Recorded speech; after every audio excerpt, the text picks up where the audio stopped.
Tonton video ini sampai selesai agar Anda tidak gagal paham.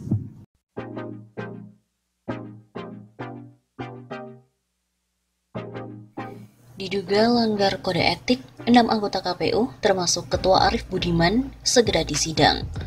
Sejumlah komisioner KPU, Komisi Pemilihan Umum, akan menjalani sidang pemeriksaan dugaan pelanggaran kode etik pemilu atau KEPP. Sidang pelanggaran kode etik akan digelar oleh Dewan Kehormatan Penyelenggara Pemilu DKPP nomor perkara 50 PKE DKPP garing 6 garing 2020 pada hari Rabu 1 Juli. Sekitar pukul 9 pagi waktu Indonesia Barat terhadap Ketua KPU RI, Arief Budiman, Komisioner KPU Pramono Ubaid Tantowi, Ilham Saputra, Firian Aziz, Hashim Asyari sebagai teradu 1 sampai dengan 5, dan juga anggota KPU Sumbawa Barat Daya, Hieronymus Malelak sebagai teradu 6, yang kesemuanya diadukan oleh Emmanuel Eka. Dalam pokok aduannya, Emmanuel menyebut teradu 1 sampai 5 telah melakukan uji kepatutan dan kelayakan terhadap calon anggota KPU Kabupaten Sumba Barat Daya periode 2019-2024 yang bukan merupakan hasil rekomendasi dari tim seleksi. Teradu 1 sampai 5 juga telah menetapkan dan melantik teradu 6 sebagai anggota KPU Kabupaten Sumba Barat Daya periode 2019-2024 meskipun diduga tidak memenuhi syarat dan tidak termasuk dalam nama yang telah ditetapkan oleh tim seleksi. Menurut Emmanuel lagi, teradu 6 tidak memenuhi syarat dilantik sebagai anggota KPU Kabupaten Sumba Barat Daya karena pernah aktif dalam tim sukses salah satu pasangan calon dalam Pilkada Sumba Barat Daya tahun 2018 yang lalu. Sekretaris DKPP Bernard Dermawan Sutrisno mengatakan, agenda sidang yang akan dipimpin Ketua DKPP ini mendengarkan keterangan pengadu dan teradu serta saksi-saksi atau pihak terkait yang dihadirkan. DKPP telah memanggil semua pihak secara patut, yakni 5 hari sebelum sidang pemeriksaan digelar. Begitu kata Bernard melalui keterangan resminya pada hari Selasa 30 Juni. Sesuai dengan surat keputusan atau SK nomor 016-SK-K DKPP-Z03-5 Romawi 2020 tentang tata cara pelaksanaan sidang pemeriksaan DKPP secara virtual pada masa darurat penanganan pandemi COVID-19. Sidang akan dilakukan secara virtual dengan ketua majelis berada di ruang sidang DKPP di Jakarta dan para pihak berada di daerah mereka masing-masing. Sehari sebelum pelaksanaan sidang, DKPP akan mengajak semua pihak untuk melakukan uji coba sidang virtual untuk meminimalisir hambatan teknis saat sidang nanti. Dia pun juga menambahkan, Bernard, sidang ini akan ditayangkan langsung melalui akun media sosial DKPP.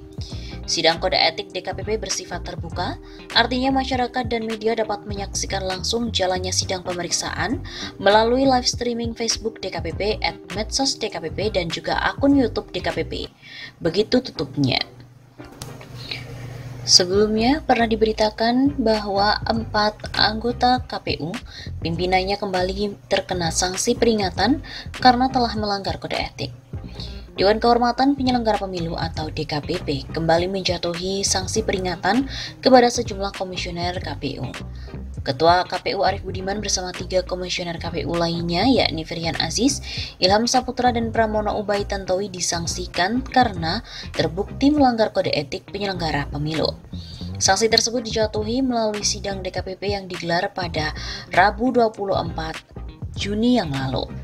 Menjatuhkan sanksi peringatan kepada teradu 7 Arief Budiman selaku ketua merangkap anggota KPU RI, teradu 9 Ilham Saputra, teradu 11 Firian Aziz, dan teradu 12 Pramono Ubaid Tantowi, masing-masing selaku anggota KPU RI sejak putusan ini dibacakan. Begitu bunyi putusan perkara yang dilansir dari laman resmi DKPP pada hari Kamis 25 Juni. Pengadu dalam perkara ini adalah mantan calon anggota DPRD Provinsi Sulawesi Selatan, Dapil 2 bernama Novianus Patanduk. Novianus mencalonkan diri melalui PDI Perjuangan. Melalui pemilihan legislatif atau Pileg 2019, Novianus mendapatkan suara terbanyak di dapilnya.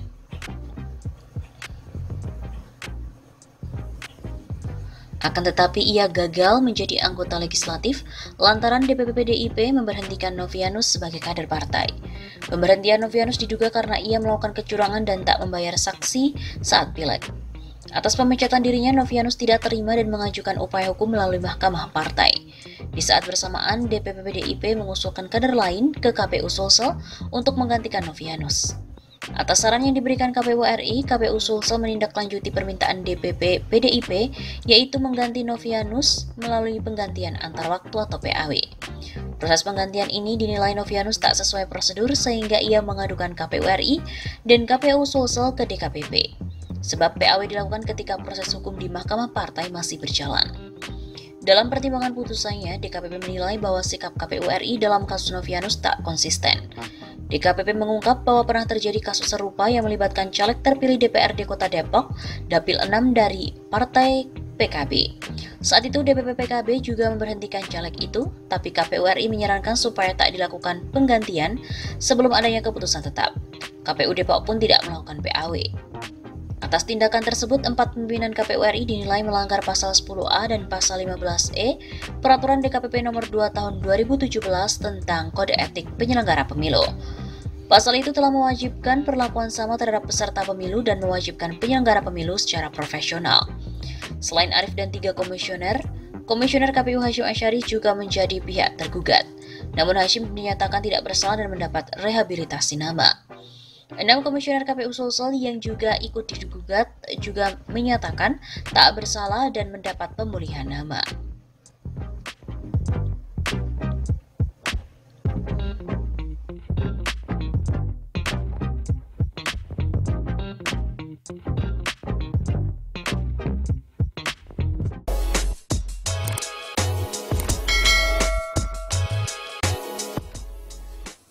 Waduh.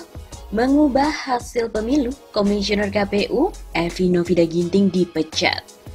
Dewan Kehormatan Penyelenggara Pemilu atau DKPP memutuskan pemberhentian terhadap Evi Novida Ginting Manik secara tetap dari jabatan Komisioner Komisi Pemilihan Umum atau KPU karena telah dinilai melakukan intervensi dalam penetapan suara pemilu 2019 di Kalimantan Barat. DKPP memutus Evi bersalah dalam kasus yang digelar berdasarkan aduan Henry Makaluas, caleg DPRD Provinsi Kalimantan Barat dari Partai Gerindra. Menjatuhkan sanksi pemberhentian tetap kepada teradu 7, Evi Novida Ginting Manik selaku anggota Komisi Pemilihan Umum Republik Indonesia sejak putusan ini dibacakan. Tulis dokumen putusan yang telah dikonfirmasi oleh PLT Ketua DKPP Muhammad kepada CNN Indonesia pada hari Rabu 18 Maret. Evi dan kawan-kawan dinilai melakukan intervensi dalam keputusan KPU Kalbar dalam pemilu 2019. KPU RI bertanggung jawab atas perubahan perolehan suara Dapil Kalimantan Barat 6 untuk Partai Gerindra atas nama Henry Makaluas dan penggelembungan suara untuk Cok Henry Ramabon. Selain Evi, DKPP juga memberikan sanksi bagi 5 komisioner KPU RI lainnya. DKPP memberi peringatan keras terakhir kepada Arif Budiman, Pramono Ubaid Tantowi, Hasyim Asyari, Ilham Saputra dan juga Firian Aziz. DKPP juga memberikan sanksi peringatan kepada anggota KPU Provinsi Kalbar, Ramdan, Erwin Irawan, Mujito dan juga Zainab. DKPP lalu memerintahkan KPU untuk menjalankan putusan ini 7 hari setelah dibacakan. Bawaslu diperintahkan mengawasi KPU dalam menjalankan putusan ini, dan DKPP juga menyebut jabatan Presiden RI dalam putusan tersebut. Presiden Republik Indonesia untuk melaksanakan putusan ini sepanjang terhadap teradu 7, paling lambat 7 hari sejak putusan ini dibacakan. Begitu tulis putusan tersebut. Evi sebelumnya juga pernah menghadapi sanksi etik dalam penyelenggaraan pemilu. Pada hari Rabu 10 Juli yang lalu, DKPP memutus Evi bersalah dalam seleksi komisioner KPU Kolaka Timur pada tahun 2018. Saat itu, KPU diminta untuk mencopot Evi dari jabatan Ketua Divisi SDM, Organisasi, Diklat, dan juga Litbang KPU RI. Akhirnya, jabatan Evi pun ditukar dengan Komisioner Ilham Saputra. Evi juga sempat terseret kasus dugaan suap caleg DPR RI dari Partai PDIP Harun Masiku. Dalam sidang etik di DKPP, Wahyu Setiawan mengatakan ia pun sempat berkonsultasi kepada Evi dan juga Ketua KPU Arif Budiman terkait dengan desakan yang diterbitkan oleh Harun. Evi Novida Ginting Manik terbukti telah melakukan pelanggaran kode etik dan pedoman perilaku penyelenggara pemilu terkait kasus perolehan suara calon legislatif Partai Gerindra, Dapil Kalimantan Barat 6. Pemecatan Evi ini diputuskan dalam sidang DKPP yang digelar pada hari Rabu 18 Maret kemarin. Menjatuhkan sanksi pemberhentian terhadap teradu 7 Evi Novida Ginting Manik selaku anggota KPU Republik Indonesia sejak putusan ini dibicarakan. Selain menjatuhkan sanksi pemecatan terhadap Evi, DKPP pun juga menjatuhkan sanksi peringatan keras terakhir kepada teradu 1 Arief Budiman selaku ketua merangkap anggota Komisi Pemilihan Umum Republik Indonesia. Peringatan keras juga diberikan kepada komisioner KPU lain yaitu teradu 2 Pramono Ubaya Tantowi, teradu 4 Ilham Saputra, teradu 5 Firian Aziz, dan teradu 6 Hashim Asyari. Sanksi ini berupa peringatan diberikan kepada anggota KPU tingkat daerah. Mereka adalah teradu 8 Ramdan selaku ketua merangkap anggota KPU Provinsi Kalimantan Barat. Kemudian ada teradu 9 Erwin Irawan, teradu 10 Mujio, dan teradu 11 Zainab masing-masing selaku anggota KPU Provinsi Kalimantan Barat.